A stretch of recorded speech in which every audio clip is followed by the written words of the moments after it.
So, how did you find out how to promote a property on Facebook and create adverts, or using social media in general? How did So mainly just YouTube tutorials. There's thousands of YouTube tutorials for beginners, and then once you get the understanding, then you go on to more, harder videos. But even maybe a mentor who's a social media, expert, pay for them. But at the very start, honestly, there's so much content on YouTube for you to learn from. There's no excuse to not know how to do anything. Very true. Okay, great. So, when you're going on a market appraisal and you're talking to the seller about what you offer with regard to social media, what do you offer to the seller, and what do you do from there? Yeah, so we're really offering the different platforms that their home can be marketed on.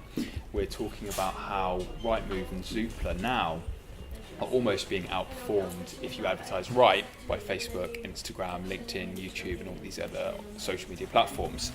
So we're showing them case studies of videos and everything that we've done, and we're putting examples on there of the videos or how many views that they've got. So on an iPad, Yes. we're showing them the actual screenshot or the Facebook video, so they are seeing it with their eyes. We can show them the type of buyers that we target for their property. We can show them that they've looked at similar properties through ourselves and through other properties for sale in the area. And showing them the results of these videos is really had an amazing effect, hasn't it? They can really visualise how we're going to utilise that to help them. And some of them have actually seen our videos because they've been Googling Rightmove, Googling house to sell, and we target them in our videos, so sometimes they've already seen it. So, if you did a video on a house that you're selling, how many views would you aim to have on that video? How many would you expect, or what's your target number of views for a property? So we would definitely expect above 5,000, and our average videos probably reach 5 to 10,000 people. Now they're professional videos. Yes, they're targeted, so it's not just 5,000 random accounts. It's very specific to the type of people that are going to be looking at their home. Great. So you're going to get 5,000 people who are targeted, so potential buyers, to view those videos.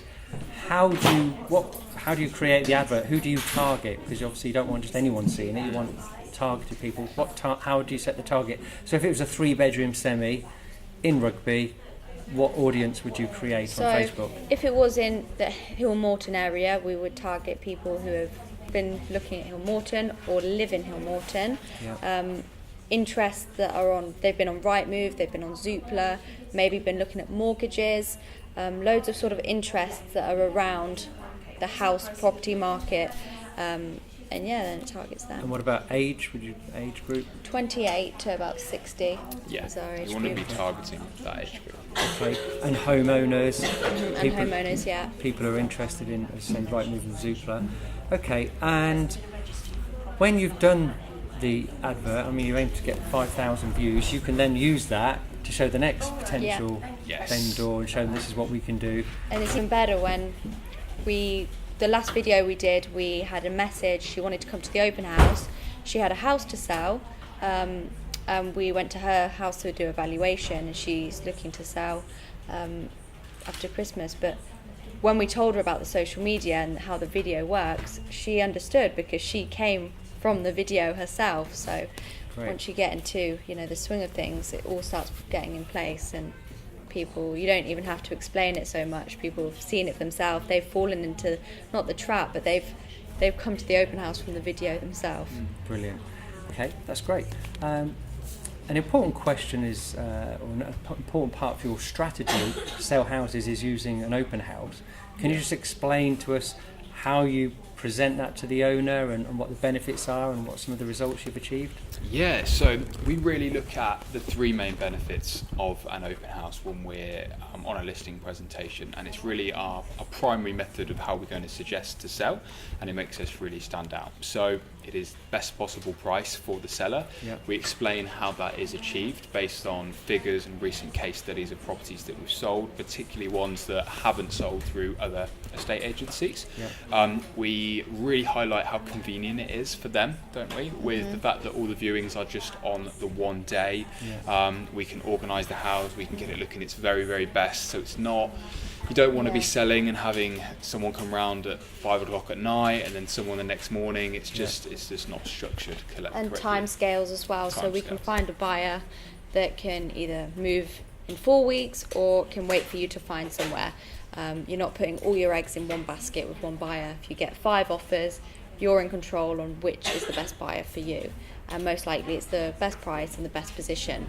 But yeah, we definitely show them recent examples for, say if they've got a 4-bed detached house, we'll show them recent examples from the similar style properties that have worked on the open house, because some people might think if their house is 400,000, how much more can they get? Because a lot more people might buy a terraced house, but we show them that we can still sell them for 30, 40,000 more with our case studies. Brilliant. So what are the things to make a successful open house? One of the strategies, I believe, is to price the property below market value and ask for an offers over price. Yeah. How would you overcome the objection if the market value is 420,000 and the owner wants to put it on at 430 to come down? You might be suggesting put it on at offers over 400.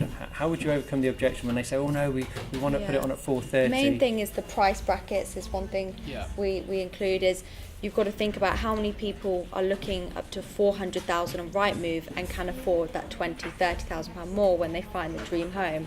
And if they want to put it on at 420, we've got to say to them 420 isn't on Rightmove. So people looking, 400 up to 400, won't see it, but they will potentially afford it if they love it. And it's utilising data as well. I often say to sellers, if you look at any property that's recently sold in the last 12 months in Rugby, 99% of them won't have sold at the price that they were put on at the market at. Most are considerably less. So the price that it's on the market at really doesn't matter. The sole purpose of that is to get the most amount of people in that door, and it's the price that it completes at, or a price is agreed at that is the number that matters to them. So it's showing them examples of prices that we've started at compared to prices that have sold, based on similar properties that have marketed elsewhere that have started at a price. And we always ask them, have you ever been on an eBay auction or anything like that? And they always say, oh yes, and they go, well, you always go a bit too high, don't you? And we're like, that's exactly what we're doing. It's psychology as well. When people see each other come and go at the open house, people want what other people want. And I always say, if you see 2 bars and one's really busy and one's empty, you're going to go to the one that's really busy because you think something must be good there. And they get that and they think, yeah, you're right. And we say that you pay an estate agent to negotiate on your behalf, and being on the market for 2 weeks and having an open house, your property is looked at as sought after, because you can only view on that one day, and the owner's in control rather than all these buyers. But yeah, it's good to use sort of terms where they've been on an eBay auction before and then they understand where you're coming from. Brilliant, that's great. Thank you very much.